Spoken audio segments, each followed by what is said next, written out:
اور آپ کو بہت جلد لیگل امیگریشن کے حوالے سے ہیومن ریسورس سپلائی برطانیہ میں خصوصی طور پر اور باقی یورپی ممالک میں بھی اس پہ ہم بہت زیادہ کام کر رہے ہیں، اور ہمارا اس پہ پلان ہے کہ ایٹ لیسٹ کوئی تعداد ہم نہیں دینا چاہتے ہیں، لیکن جو زیادہ سے زیادہ ممکن ہو ہم اپنے سروسز کو ایکسپورٹ کر سکیں in terms of legal migration اور اکنامک مائگریشن۔ جب پرائم منسٹر آپ سے پہلے شہباز شریف صاحب نے جب وہ پرائم منسٹر تھے، انہوں نے کہا تھا کہ وہ ایسی انہوں نے ایکسیس انفارمیشن تک کہ انہوں نے کہا تھا کہ جو 9 مئی کو جو اٹیکس ہوئے تھے پاکستان ملٹری پہ، اس وقت وزیر اعظم نے کہا تھا کہ وہ جو کرنٹ ملٹری لیڈرشپ ہے اس کے اوپر وہ اٹیکس ہے۔ کیا آپ ان کی اس اسسمنٹ سے اگری کرتے ہیں کہ جو 9 مئی attacks were actually directed at Pakistan current military leadership? اور کسی سٹیج پہ اگر آپ کامنٹ کر سکیں جو ہردیپ سنگھ نجر کا اسٹیٹ اسپانسرڈ مرڈر ہوا ہے کینیڈین سوائل میں۔ دیکھیں جی، مجھے اس اسسمنٹ میں کافی حد تک حقیقت کا پہلو نظر آتا ہے کہ 9 مئی میں جو کچھ ہوا وہ ایک آرکسٹریٹڈ اٹیمپٹ تھا کہ کرنٹ ملٹری لیڈرشپ کو کیسے اس اتھارٹی کو انڈو یا کمپرومائز کیا جاتا۔ وہ شاید آنے والے دنوں میں ایک سب جوڈس میٹر ہو تو اس کی ڈیٹیلز میں نہیں جاؤں گا، لیکن اس گرینڈ ڈیزائن کے ساتھ میں ایگری کرتا ہوں کہ یہ اس قسم کا ڈیزائن تھا۔ جہاں تک یہ خالصتان کے جو ایکٹیوسٹ ہیں ان کو جو بہیمانہ ان کا جو قتل ہے، یہ دراصل میں ہندوتوا کی جو بیماری ہے، جو ڈیزیز ہے، یہ ڈیزیز اب ریجن سے نکلتی جا رہی ہے۔ پہلے انہوں نے عیسائی، مسلمان، سکھ، جین جو مائنورٹیز تھیں ہندوستان کی ان کو اٹیک کیا، اور آئیڈیا ہندوتوا کا یہ ہے کہ جو مائنورٹیز ہیں ان کو پیریفرل رائٹ ٹو ایگزسٹنس موجود ہے، اور یہ ہندوستان کے اندر ایک مخصوص ایڈٹ شناخت کے ساتھ تو زندگی گزار سکتے ہیں، لیکن ایک کوالیفائڈ سٹیزن کے طور، فلی کوالیفائڈ سٹیزن کے طور پہ نہیں رہ سکتے ہیں۔ اور اس رویے کا فیشسٹ انداز میں اور شوونزم کے انداز میں انہوں نے مظاہرہ کیا، جس کے تحت ہزاروں، سینکڑوں مائنورٹیز کے جو لوگ تھے ان کی جانیں لی گئی ہیں۔ کاؤ ویجلانٹے گروپس کو انکریج کیا گیا ہے، گھر واپسی موومنٹ جیسے قوانین پاس کیے ہیں، جو CRC ان کی جو رجسٹریشن کا قانون ہے سرٹیفکیٹ کا وہ پاس کیے ہیں، اور وہ ٹارگیٹڈ ہے، ایک کہیں پر اگینسٹ مسلمز ہے، کہیں پہ اگینسٹ کرسچنز ہے۔ اسی کانٹیکس میں اب یہ ریجن سے اس کا سپل اوور بڑھ کے جو ہے نا وہ ویسٹرن ہیمسفیئر پہ آ رہا ہے، جہاں پہ نارتھ امریکہ، کینیڈا اور یورپ بھی میں سمجھتا ہوں آنے والے دنوں میں اس کو ایک ٹینجبل خطرہ ہوگا RSS کے اس آؤٹ لک میں، جس انداز میں یہ لوگ سیاست کو لے رہے ہیں۔ اور دنیا کو جاگ جانا چاہیے۔ پاکستان تو اس ٹیررزم کا، ہندوستان کے ٹیررزم کا، اسٹیٹ ٹیررزم کا ہمیشہ سے شکار رہا ہے۔ میرا صوبہ خصوصی طور پہ، وہاں پہ سینکڑوں ہزاروں لوگ شہید ہو چکے ہیں، جس کو فائنانس کیا گیا ہے ہندوستان کی ٹیکس پیئر کے پیسے سے، اور ان کی ریاستی انوالومنٹ ہے وہاں پہ دہشت گردی پھیلانے میں۔ چونکہ ہمارے جو لوگ ہیں ان کا جان سے جانا شاید باقی دنیا کے لیے اتنا اہم نہیں ہے، اب یہاں پر جب ان کے سٹیزنز ٹارگٹ ہوں گے تو یہ بھی ہماری آواز میں آواز ملائیں گے، اور ان کو ملانا پڑے گا، دوسرا کوئی راہ نہیں ہے ان کے پاس۔ جناب باری اوان صاحب پہلے وہ، پھر آپ تک آ جائیں۔ آپ پوچھنا چاہ رہے ہیں پوچھ لیں آپ، پھر اگلا۔ عبد المجید ڈسکور پاکستان سے ہوں۔ میرا سوال یہ ہے کہ بہت سارے لوگ یہاں پہ یہ کہتے ہیں کہ الیکشن ٹائم پہ نہیں ہونے، تو آپ کتنے پر امید ہیں کہ آپ الیکشن کروائیں گے؟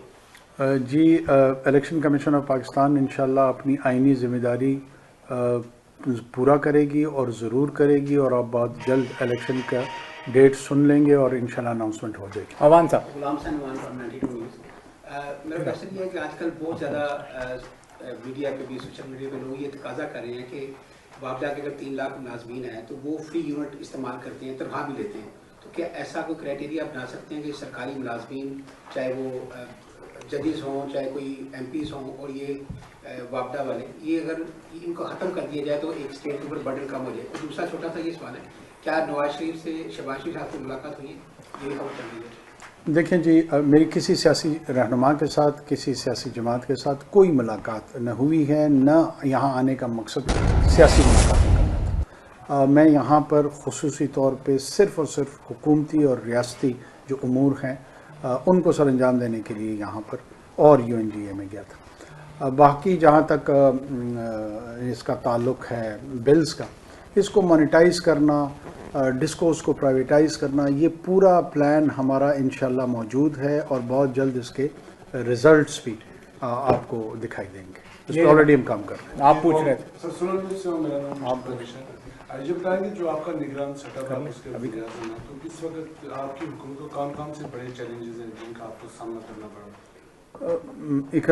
اکنامک اس کے علاوہ ہمارا کوئی چیلنج نہیں ہے. ہمارا دیکھیں جی SIFC ایک آنسر ہے جس کے لیے ہمارے پاس لیجسلیٹو بیکنگ موجود ہے.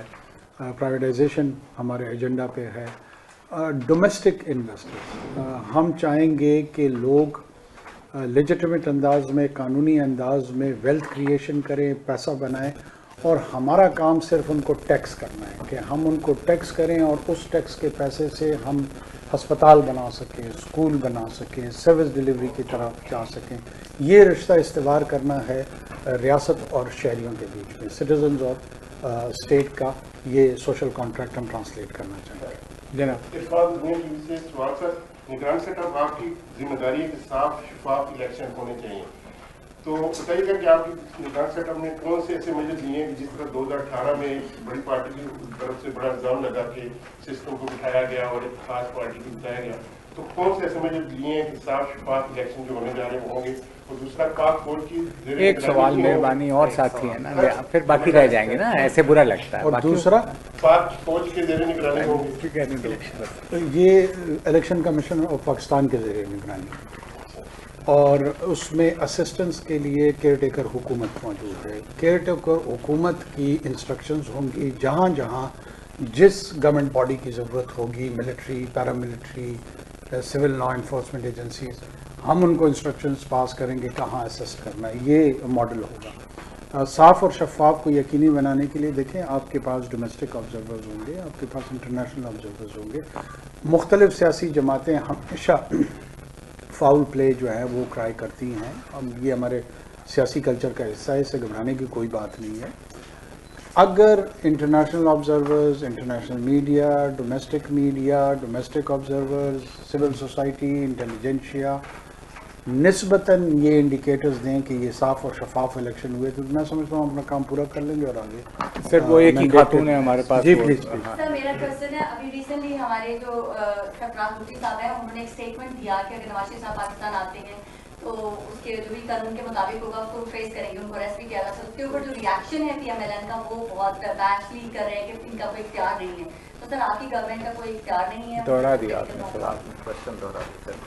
جواب سر اس کو آپ پہلے دے چکے ہیں، آگے پھر اس کا جواب تو انہوں نے کہہ دیا ہے ڈومیسٹک نہیں. جناب سر میرا سمپل کوشچن یہ ہے کہ کیا چیئرمین PTI عمران خان کے بغیر انتخاب ہو سکتے ہیں؟ دیکھیں میرے علم میں یہ غیب کا علم نہیں ہے کہ آنے والے الیکشن کس کے ساتھ اور کس کے بغیر ہوں گے. بار بار اس کو گھما پھرا کے مجھ سے منسوب کر کے ایسے جملے جوڑے جانے کی کوشش کی جا رہی ہوتی ہے جو نہ میرا ارادہ ہوتا ہے نہ میرا مقصد ہوتا ہے. بعض اوقات پورے پیراگراف میں سے آدھے جملے کو لے کے لیڈ سٹوری بنائی جا رہی ہے، اور یہ آپ کے بھائی بند کر رہے ہیں، میں ان کا کیا کر سکتا ہوں.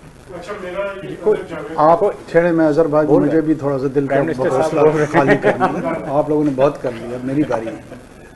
اب اس میں میری گزارش یہ ہے کہ کیا میں ایک عدد ترجمان ہر اخبار کو یا ہر چینل کو اویلیبل کروں کہ وہ جو کچھ میں نے انٹرنیشنل پریس میں کہا ہے اس کی صحیح ترجمانی کرتے ہوئے، اس کی انٹرپریٹیشن کرتے ہوئے اس کو چھاپے؟ کا میرا نہیں ہے.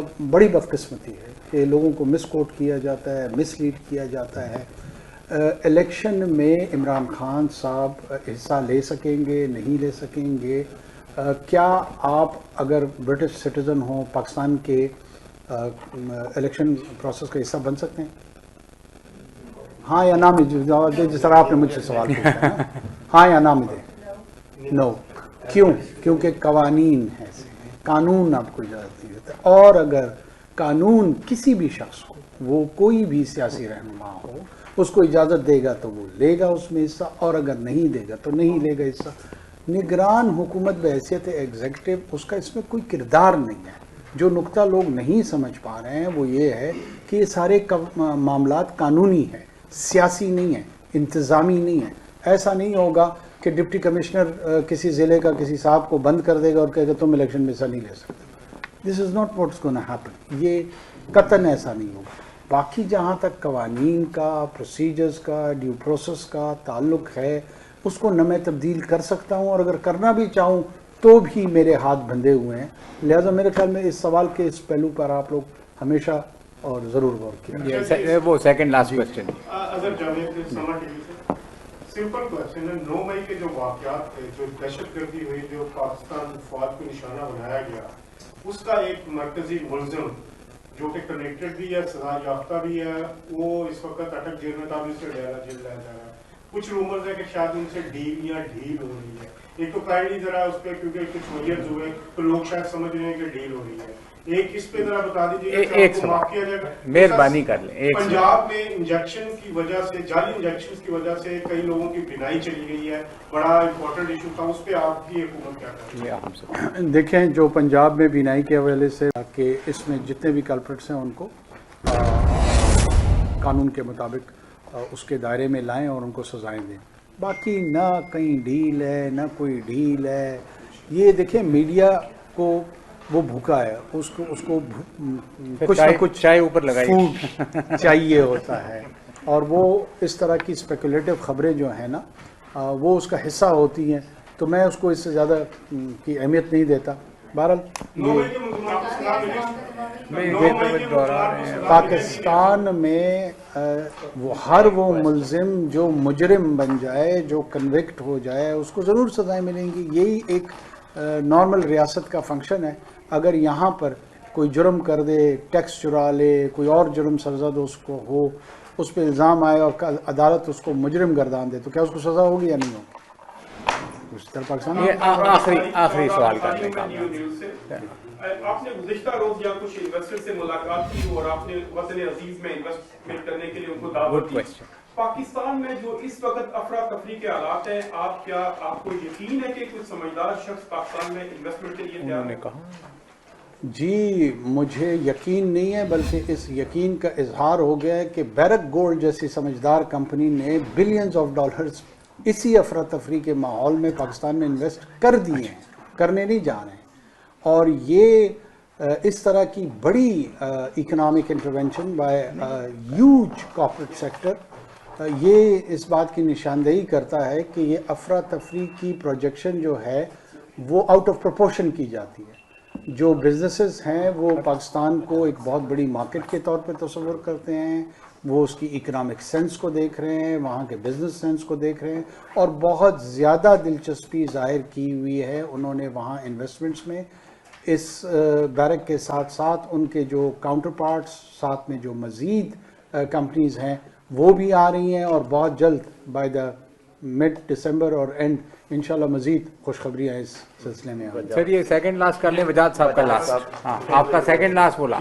چلیں آپ جلدی سے پوچھ لیں نا, آپ پوچھ لیں, پھر وجاد صاحب آخری آپ سے کرائیں گے. آپ پہ وائنڈ اپ کر لیں. نوائے وقت لاہور IMF کا دباؤ ہے, آپ کا وقت جو ہے وہ کم ہے جانے میں, تو اس کے اوپر آپ PI کو پرائیویٹائز بھی کر رہے ہیں, سرمایہ کاری کی بھی ترغیب دی جا رہی ہے, تو یہ ساری چیزیں پوری ہو سکیں گی؟ دیکھیں, ایک تو ہم پہ IMF کا کسی قسم کا کوئی ایسا دباؤ نہیں ہے جو پاکستان کے مفاد کے ضد میں ہو. ہماری اپنی اپروچ بھی یہی ہے کہ ٹیکس نیٹ ورک کو بڑھایا جائے. ہماری اپروچ بھی یہ ہے کہ ٹیکس کو ریشنلائز کیا جائے. جو لوگ ٹیکس نیٹ ورک میں ہیں ان کی پروگریسو ٹیکسیشن کی جائے, ایکویٹیبل سینس میں ان کی جائے, ان کا ہی گلا نہ گھونٹا جائے. دوسروں کو بھی ٹیکس میں کنٹریبیوٹ کرنا چاہیے. اس کے ساتھ ساتھ IMF نے کوئی ہم پہ ایسا دباؤ نہیں ڈالا کہ ہم لازماً پرائیویٹائزیشن کی طرف جائیں. پرائیویٹائزیشن ہم یہ سمجھتے ہیں کہ پاکستان کے جو اسٹیٹ اونڈ انٹیٹیز ہیں جن کو ہم سبسیڈائز کرتے کرتے اس جگہ پہ پہنچ گئے ہیں کہ کہیں پاکستان خدا نخواستہ ڈیفالٹ نہ ہو جائے, تو خاکم بدان اس سے بچنے کے لیے ہم سمجھتے ہیں کہ ان تمام انٹیٹیز کو اگر ہم پرائیویٹائز کریں گے, ایک تو اس کی لیکوڈیٹی ہمیں ملے گی, اس سے کچھ فائنانسز ہم جنریٹ کر لیں گے, اور دوسرا جو یہ سبسیڈائزڈ ہم کلیکشن آف ٹیکسز کے تحت ادھر پیسے جھونک رہے ہیں جس کا کوئی فائدہ نہیں ہو رہا، اس سے بھی ہم بچ جائیں گے. تو ہمارا جو اکنامک ریوائول پلان ہے اس کا یہ حصہ ہے. امید ہم کر رہے ہیں کہ اگر پورا پروسیس نہیں ہو سکا، 1-2 ایسی اینٹیز ہیں جو شاید ہمارے دور میں ان کی پرائیویٹائزیشن انشاءاللہ ہو جائے. لاسٹ کویسچن جی وجاد صاحب. میرا بالکل سوال وہی ہے جو حضرت جوید صاحب کا تھا. انفارچونیٹ واقعہ جو 9 مئی کا ہوا اور اس میں اکیوز کیا گیا عمران خان کو، although he denied his involvement. لیکن اگر وہ عدالتوں سے ان کو سزا ہو جاتی ہے تو آپ کیا پرسائزلی آپ بتائیے کہ ان کو سزا ملنی چاہیے being a prime minister of Pakistan? دیکھیں میں سمجھتا ہوں کہ اگر وہ واقعات میں میرا ہاتھ ہو اور میرے اوپر عدالتیں ثابت کیے نہیں تو انوار اللہ کاکڑ کو بھی سزا ہونی چاہیے. تو اگر مجھے اپنی سزا کا میں حمایت یافتہ ہوں تو کسی اور صاحب کے لیے کیوں نہیں ہوں گا، اب وہ کوئی بھی ہو.